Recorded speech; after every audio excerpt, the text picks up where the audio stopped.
Assalamualaikum warahmatullahi wabarakatuh. Nama saya Sania Molida, NPM 183241105. Saya dari kelas akuntansi 7B.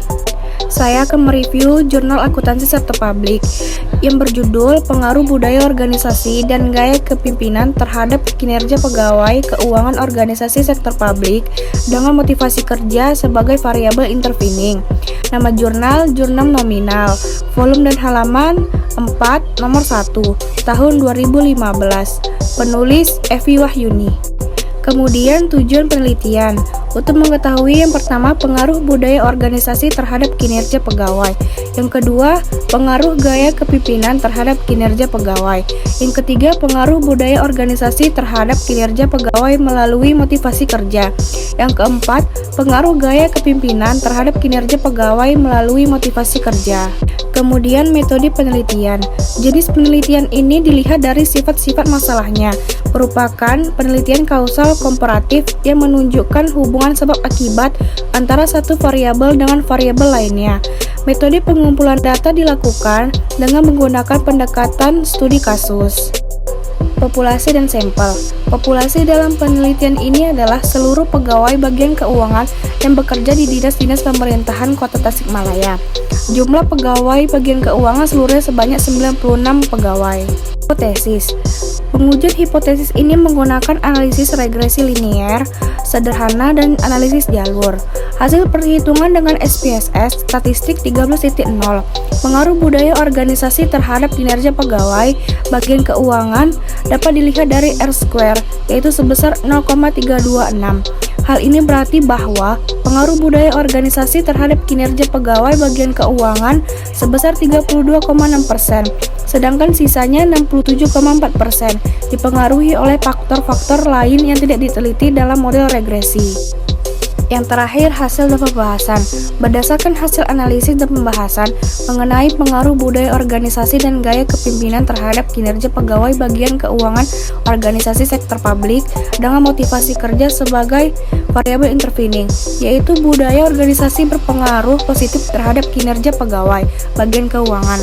Hal ini ditunjukkan pada hasil regresi linier sederhana yang memiliki nilai hitung sebesar 6,476 yang lebih besar dari tabel sebesar 1,985 dan memiliki signifikan sebesar 0,000 atau di bawah 0,05.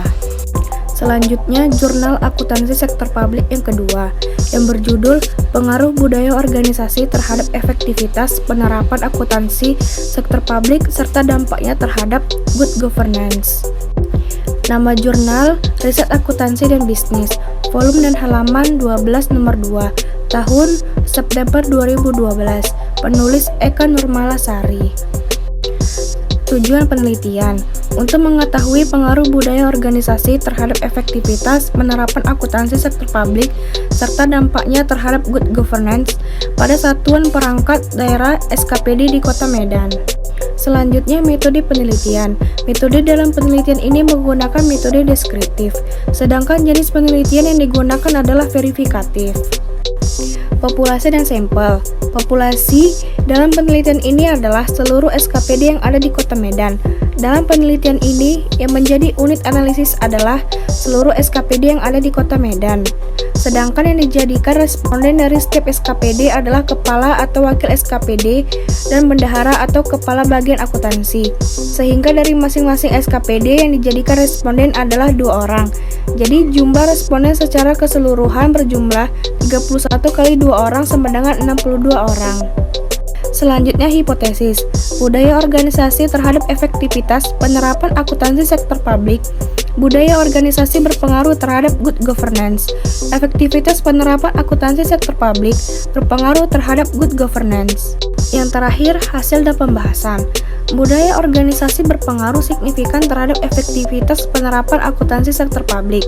Besaran pengaruh budaya organisasi terhadap efektivitas penerapan akuntansi sektor publik termasuk ke dalam kategori sedang.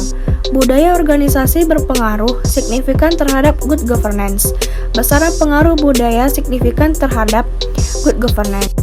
Besaran pengaruh yang diberikan termasuk ke dalam kategori rendah. Efektivitas penerapan akuntansi sektor publik berpengaruh signifikan terhadap good governance. Besarnya variasi dan variabel good governance yang dapat dijelaskan oleh efektivitas penerapan akuntansi sektor publik adalah sebesar 23,3%, sedangkan sisanya sebesar 76,7% dijelaskan atau merupakan kontribusi variabel lain tetapi tidak terdapat dalam model penelitian ini. Pengaruh variabel ini dikategorikan sedang.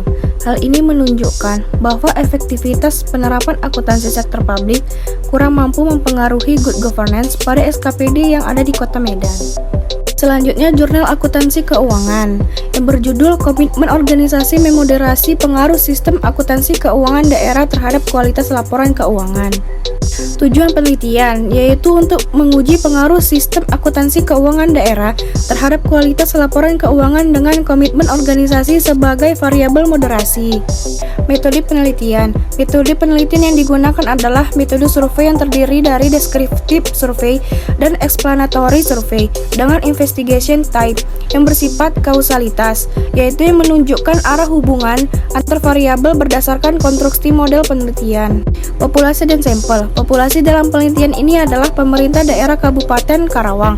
Populasi sasaran dalam penelitian ini adalah Satuan Kerja Perangkat Daerah atau SKPD yang terdapat pada pemerintah daerah Kabupaten Karawang. Untuk mengetahui jumlah SKPD di Pemkab Karawang, penulis mendapatkan informasi tersebut dari website resmi pemerintah daerah Kabupaten Karawang, di mana pada pemerintah daerah Kabupaten Karawang terdapat 27 SKPD dan 30 kecamatan sebagai entitas akuntansi dan pelaporan. Pengambilan sampel dilakukan dengan cara purposive sampling, di mana penulis menetapkan kriteria-kriteria tertentu yang menjadi pertimbangan dalam penentuan sampel. Dengan menggunakan kriteria tersebut, yang dapat dijadikan sampel penelitian sebanyak 28 responden bagian akuntansi. Hasil dan pembahasan. Sistem akuntansi keuangan daerah memiliki pengaruh yang signifikan terhadap kualitas laporan keuangan. Begitu pula dengan menambahkan komitmen organisasi sebagai variabel moderasi. Sistem akuntansi keuangan daerah memiliki pengaruh yang signifikan. Selanjutnya, Jurnal Akuntansi Keuangan yang kedua, yang berjudul Perbedaan Persepsi Mahasiswa Akuntansi Semester Awal dan Semester Akhir Terhadap Profesi Akuntansi. Tujuan penelitian untuk menguji perbedaan persepsi antara mahasiswa awal dan mahasiswa akhir terhadap profesi akuntansi, yang dalam konteks ini dibatasi pada 4 aspek, yaitu kesempatan kerja, pendapatan, profesionalisme, dan pilihan karir. Metode penelitian. Metode yang digunakan dalam pengumpulan data dilakukan dengan 2 cara, yaitu pengumpulan data sekunder dengan penelitian kepustakaan dan pengumpulan data primer dengan observasi langsung dan penyebaran kuesioner. Populasi dan sampel. Pengujian dilakukan dengan menetapkan sampel dari populasi dengan menggunakan teknik acak berdasarkan serata atau stratified random sampling, yaitu pemilihan sampel secara acak dilakukan dengan terlebih dahulu mengklasifikasikan suatu populasi ke dalam sub-sub populasi berdasarkan karakteristik tertentu dari elemen-elemen populasi, misalnya jenis kelamin, jenis industri, tahun angkatan. Sampel kemudian dipilih dari subpopulasi dengan metode secara acak sederhana. Yang terakhir, hasil dan pembahasan. Dari hasil dan pembahasan mengenai perbedaan persepsi mahasiswa semester awal dan semester akhir terhadap profesi akuntansi dengan melakukan uji tes dan uji Mann-Whitney pada tingkat kepercayaan 99%. 1. Tidak terdapat perbedaan yang signifikan antara mahasiswa akuntansi semester awal dan semester akhir terhadap kesempatan kerja yang tersedia untuk para sarjana akuntansi. Ini dibuktikan dengan nilai p-value lebih kecil 0,05, yakni sebesar 0,361 untuk uji tes, dan sebesar 0,375 untuk uji tes, kecil 0,05, yakni sebesar 0,361 untuk uji tes, dan sebesar 0,375 untuk uji tes. Yang kedua, terdapat perbedaan yang signifikan antara mahasiswa semester awal dan mahasiswa semester akhir terhadap besar penghasilan yang akan mereka terima. Ini dibuktikan nilai p-value lebih besar 0,05, yakni sebesar 0,04 untuk uji tes dan 0,032 untuk uji UTES. Yang ketiga, terdapat perbedaan yang signifikan antara mahasiswa semester awal dan semester akhir terhadap profesionalisme. Ini dibuktikan nilai p-value lebih besar 0,05, yakni sebesar 0,015 untuk uji tes dan 0,018 untuk uji UTS. 4. Terdapat perbedaan yang signifikan antara mahasiswa semester awal dan semester akhir terhadap pilihan profesi yang akan mereka terima. Ini dibuktikan dengan nilai P-value lebih besar 0,05, yakni sebesar 0,013 untuk uji tes dan 0,02 untuk UTS. Selanjutnya, Jurnal Akuntansi Perpajakan yang berjudul Pengaruh Kesadaran Wajib Pajak, Pengetahuan Pajak, Sanksi Perpajakan, dan Akuntabilitas Pelayanan Publik pada Kepatuhan Wajib Pajak Kendaraan Bermotor. Tujuan penelitian untuk mengetahui pengaruh kesadaran wajib pajak, pengetahuan pajak, sanksi perpajakan, dan akuntabilitas pelayanan publik pada kepatuhan wajib pajak dalam membayar pajak kendaraan bermotor. Metode penelitian. Metode penelitian ini menggunakan non-probability sampling dengan teknik proportional sampling. Populasi dan sampel. Jumlah sampel dalam penelitian ini sebanyak 100 responden. Yang terakhir, hasil dan pembahasan. Kesadaran wajib pajak, pengetahuan pajak, sanksi perpajakan, dan akuntabilitas pelayanan publik berpengaruh positif pada kepatuhan wajib pajak dalam membayar pajak kendaraan bermotor. Hal ini dapat dilihat dari nilai koefisien regresi X1 sama dengan 0,211, X2 sama dengan 0,171, X3 sama dengan 0,193, X4 sama dengan 0,047, dan adjusted R2 bernilai 0,507 atau 50,7%. Seluruh variabel independen berpengaruh positif terhadap variabel independen, sedangkan sisanya 49,3% dipengaruhi oleh faktor lain di luar model. Selanjutnya, Jurnal Akuntansi Perpajakan yang kedua yang berjudul Perlakuan Akuntansi atas PPh Pasal 21 pada PT Arta Prima Finance Kota Mobagu. Tujuan penelitian. Tujuan dari penelitian ini adalah untuk menganalisis perhitungan pajak apakah telah sesuai dengan Undang-Undang Nomor 36 Tahun 2008 dari Standar Akuntansi Keuangan Nomor 46 Pajak Penghasilan 21. Metode penelitian. Metode penelitian ini menggunakan data kualitatif maupun data kuantitatif. Hasil dan pembahasan. Hasil penelitian ini menunjukkan bahwa besarnya PPh Pasal 21 tahun 2009 bersejumlah 10.903.750. PT Arta Prima Finance telah melakukan pencatatan dan pelaporan keuangan untuk tahun 2009 sesuai dengan Peraturan Perpajakan Undang-Undang Nomor 36 Tahun 2008. Satu pengukuran, yaitu kewajiban atau aktiva pajak kini untuk periode berjalan dan periode sebelumnya diakui sebagai pajak terutang sesuai tarif yang berlaku. Yang kedua, pengungkapan, yaitu unsur-unsur beban dan penghasilan jumlah pajak, adanya keterkaitan antara beban pajak dengan laba akuntansi dikalikan dengan tarif pajak yang berlaku. Yang ketiga, pencatatan PPh Pasal 21 telah dicatat dalam bentuk jurnal. Dan yang keempat, penyajian, yaitu aktiva dan kewajiban pajak telah dipisahkan dalam laporan keuangan. Perusahaan telah melakukan pengukuran, pengungkapan, pencatatan, dan penyajian sesuai peraturan tersebut.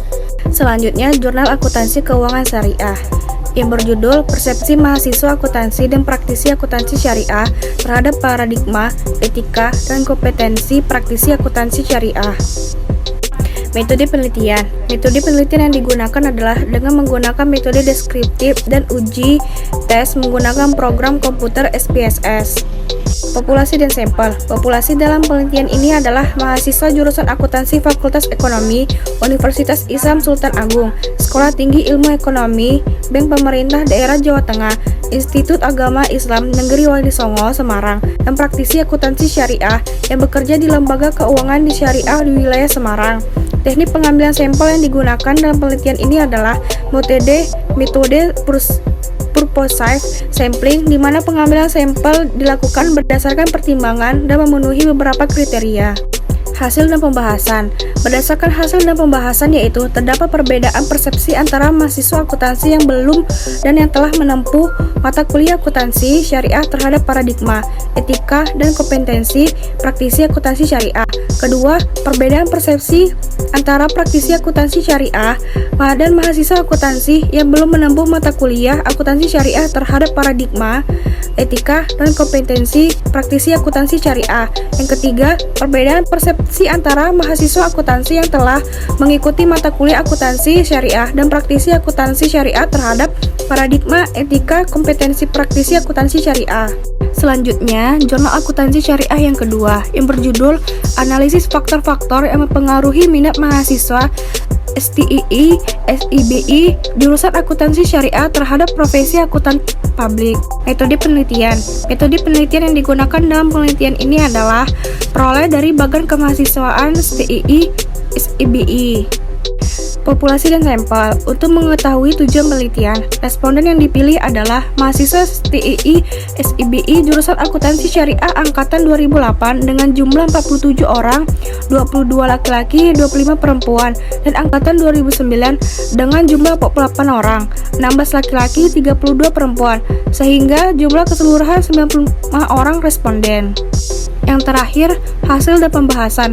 Hasil dan pembahasan penelitian ini menunjukkan bahwa jumlah mahasiswa akuntansi syariah yang tidak berminat pada profesi akuntan publik jauh lebih besar dibandingkan jumlah mahasiswa yang berminat pada profesi akuntan publik, yaitu 22:60. Bahwa meskipun akuntansi angkatan 2008 dan 2009 memiliki pemahaman tentang profesi akuntan publik, namun seluruh atau 100% mahasiswa tersebut belum pernah memiliki pengalaman magang di kantor akuntan publik.